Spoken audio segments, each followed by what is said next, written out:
Welcome to Australia. Je me trouve sur Kangaroo Island, dans le sud de l'Australie. Une île particulièrement connue pour sa faune et sa flore très sauvage.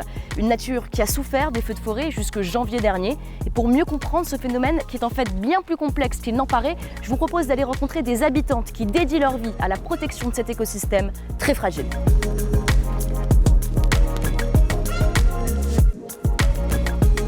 Kangaroo Island représente bien ce qui se passe sur l'ensemble de ce continent. Ce que je comprends très vite sur place, c'est que tout n'a pas brûlé. Ça peut paraître évident, mais depuis la France, c'est un peu l'impression que j'avais. Ici, c'est la moitié ouest de l'île, la plus exposée au vent, qui est partie en fumée.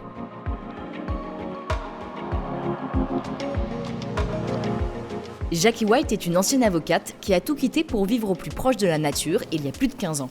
Depuis, elle s'est formée sur place et a transformé sa propriété en sanctuaire. Elle y replante plusieurs essences d'arbres. I evacuated 4 times because it was dangerous and was potentially at risk. And when I came back, I found all these burnt leaves. So I was lucky that they had gone up, cooled down before they had landed. Otherwise, it would have started another fire. But that's the thing, with the wind like that, it picks up the leaves that are burning, drops them somewhere else, and another fire starts. With the influence of climate change, we didn't have as much rainfall over winter. Okay.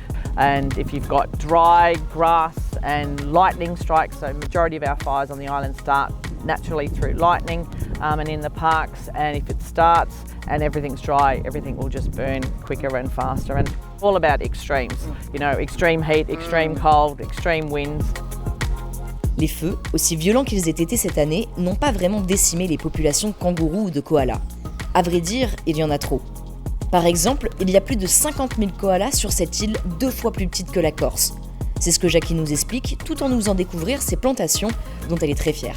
So this area planted 2012 to 2014.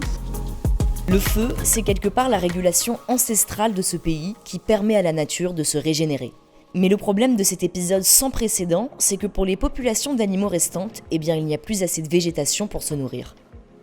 Here we are in the middle of one of my dams. It's supposed to be water. Yeah. We should be up to here in water. Oh, yeah. But there is none at the moment. And, one of the concerns has been, particularly after the fires, is that, native animals normally, the kangaroos and the koalas, don't normally drink water. They normally get the water from the food they eat. Okay. But again, there's not a lot of water in the dry grass, okay? And also in summer, the leaves in the trees do dry out as well.